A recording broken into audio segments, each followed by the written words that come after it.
एक लड़की विवाह करके ससुराल में आई। घर में एक तो उसका पति था, एक सास और एक दादी सास थी। वहां आकर उस लड़की ने देखा कि दादी सास का बड़ा अपमान तिरस्कार हो रहा है। छोटी सास उसको ठोकर मार देती, गाली दे देती। यह देखकर उस लड़की को बड़ा बुरा लगा और दया भी आई।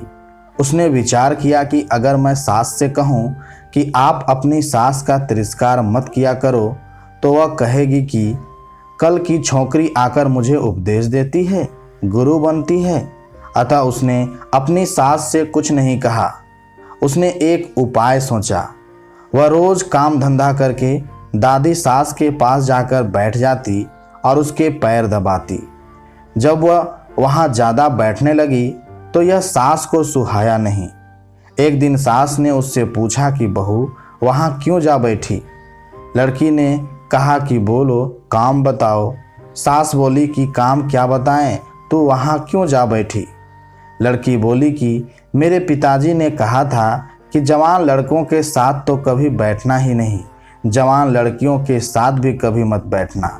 जो घर में बड़े बूढ़े हों उनके पास बैठना, उनसे शिक्षा लेना। हमारे घर में सबसे बूढ़ी यही है और किसके पास बैठूं। मेरे पिताजी ने कहा था कि वहाँ हमारे घर की रिवाज नहीं चलेगी, वहाँ तो तेरे ससुराल की रिवाज चलेगी। मेरे को यहाँ की रिवाज सीखनी है, इसलिए मैं उनसे पूछती हूँ कि मेरी सास आपकी सेवा कैसे करती है। सास ने पूछा कि बुढ़िया ने क्या कहा। वह बोली कि दादी जी कहती है कि यह मेरे को ठोकर नहीं मारे, गाली नहीं दे तो मैं सेवा ही मान लूँ। सास बोली कि क्या तू भी ऐसा ही करेगी। वह बोली कि मैं ऐसा नहीं कहती हूँ। मेरे पिताजी ने कहा कि बड़ों से ससुराल की रीति सीखना। सास डरने लग गई कि मैं अपनी सास के साथ जो बर्ताव करूँगी वही बर्ताव मेरे साथ होने लग जाएगा। एक जगह कोने में ठिकरी इकट्ठी पड़ी थी। सास ने पूछा, बहू ये ठिकरी क्यों इकट्ठी की है। लड़की ने कहा, आप दादी जी को ठिकरी में भोजन दिया करती हो, इसलिए मैंने पहले ही जमा कर ली। तू मेरे को ठिकरी में भोजन कराएगी क्या। मेरे पिताजी ने कहा कि तेरे वहाँ की रीति चलेगी। यह रीति थोड़े ही है, तो फिर आप ठिकरी में क्यों देती हो। थाली कौन मांजे, थाली तो मैं मांज दूंगी। तो तू थाली में दिया कर ठिकरी उठाकर बाहर फेंक। अब बूढ़ी माँ जी को थाली में भोजन मिलने लगा। सबको भोजन देने के बाद जो बाकी बचे वह खिचड़ी की खुरचन, कंकड़ वाली दाल माँ जी को दी जाती थी। लड़की उसको हाथ मिलाकर देखने लगी। सास ने पूछा, बहू क्या देखती हो। मैं देखती हूँ कि बड़ों को भोजन कैसा दिया जाए। ऐसा भोजन देने की कोई रीति थोड़ी ही है, तो फिर आप ऐसा भोजन क्यों देती हो। पहले भोजन कौन दे, आप आज्ञा दो तो मैं दे दूंगी। तो तू पहले भोजन दे दिया कर। अच्छी बात है।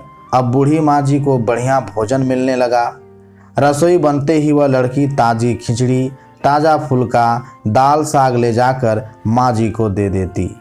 माँ जी तो मन ही मन आशीर्वाद देने लगी। माँ जी दिन भर एक खटिया में पड़ी रहती। खटिया टूटी हुई थी, उसमें से बंदरवार की तरह मूंज नीचे लटकती थी। लड़की उस खटिया को देख रही थी। सास बोली कि क्या देखती हो। देखती हूँ कि बड़ों को खाट कैसे दी जाए। ऐसी खाट थोड़ी ही दी जाती है, यह तो टूट जाने से ऐसी हो गई, तो दूसरी क्यों नहीं बिछाती। तू बिछा दे दूसरी।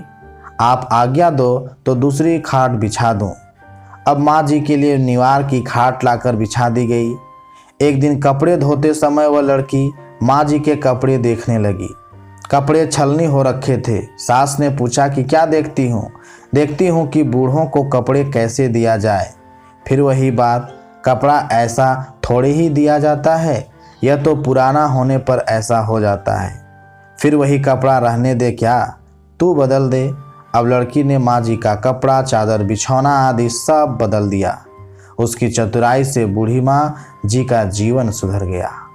दोस्तों, अगर वह लड़की सास को कोरा उपदेश देती तो क्या वह उसकी बात मान लेती। बातों का असर नहीं पड़ता, आचरण का असर पड़ता है। इसलिए लड़कियों को चाहिए कि ऐसी बुद्धिमानी से सेवा करे और सबको राजी रखे। परिवार में खुशियां ही खुशियां रहेंगी। धन्यवाद।